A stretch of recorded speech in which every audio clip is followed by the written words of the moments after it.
We've been here for about a day and a half, and most of the people that we see do not look like the people in this room. Most people are not embracing a natural hairstyle. I know you can't always tell because people go in and out of braids and they may do hot combs and things like that, but the vast majority of people are not wearing braids and locks in this culture. Am I right? Is it pretty much relaxers? Do you call it relaxers? Because if you go to a cosmetology school in the United States, you won't learn anything about my kind of hair and your kind of hair and your kind of hair. You learn about Caucasian type hair, and you learn how to alter our type of hair so that it looks like Caucasian type hair, and then do Caucasian cosmetology on it. I don't know what you think, but I think that's racist. I don't know what you think, but you know, we fought to get away from the back of the bus. This is back of the bus crap going on. So we're still dealing with that in the States. And you should know, and I'm still kind of pumping the sisterlocks thing, because you should know that it's because of sisterlocks that we have that law changed in California. What we do is related to ancient African cultural practices. The braiding arts, twisting, locking, those things. If you have a chance to sit in on the keynote tonight, I'll be showing you pictures of those kinds of traditions. You know, nobody has to teach us what to do with our hair. You know, even when it comes to chemical relaxing and things like that, most people I know who have ever gone to beauty college knew more about black hair when they went in than they learned in the beauty college. So sisterlocks really is at the forefront of taking the industry back. You may know that the hair care industry in our country really dates from around the C.J. Walker era. And we had a very powerful industry at one time. Well, you may also know that we have lost just about everything. We have lost the supply side of the industry. We have lost the manufacturing side of the industry. We have salons, but for the most part, salons are in rented buildings, and they're owned by one person who, you know, is really that far away from, you know, being able to keep the business or not. And it's really a pathetic situation when you look at it from a black economic development profile. Some of you may have questions as we get into this hour about learning sisterlocks and becoming part of the sisterlocks network. We are reclaiming this industry for ourselves. We are about empowering people.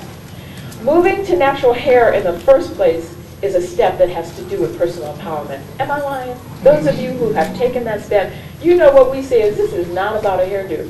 It's about a whole lot more. It's about people embracing who they are, connecting with their past, boldly stepping into the workplace, into the public eye, looking as gloriously African as they possibly could look.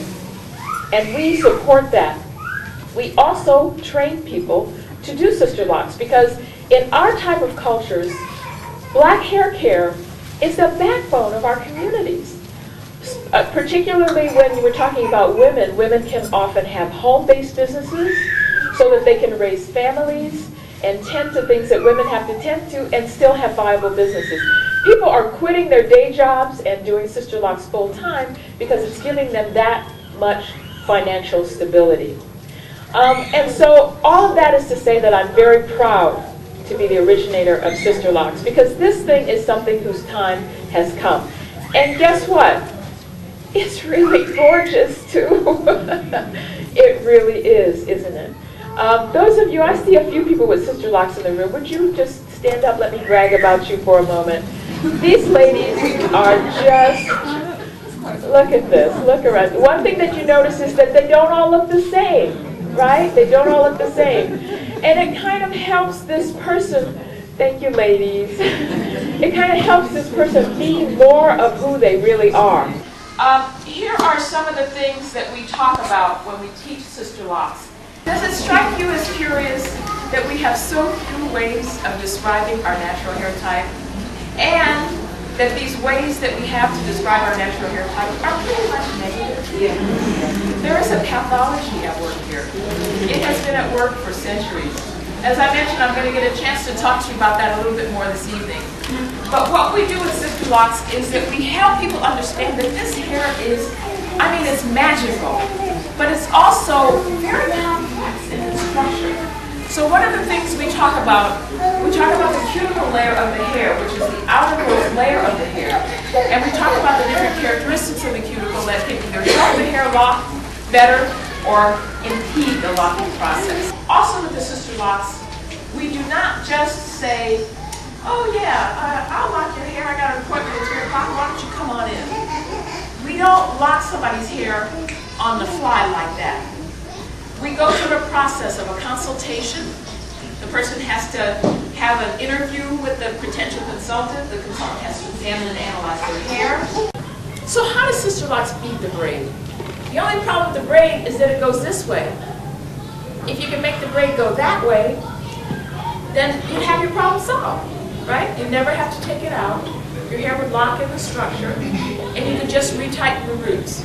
So that's the concept of sister locks. It is like a backward braiding process, where you take a section of hair, you start from the tip, and you lock back to the root. And there are things that you have to do in order to keep the locks stable while they're settling in. Because your hair doesn't lock because they're sister locks. They don't lock because they're dreadlocks, or Pomerode locks, or traditional, whatever you like to call them. They lock because you are an African person. They lock because African type hair will lock. If you do nothing else to it, your hair will lock, period. So it is a base characteristic of our hair.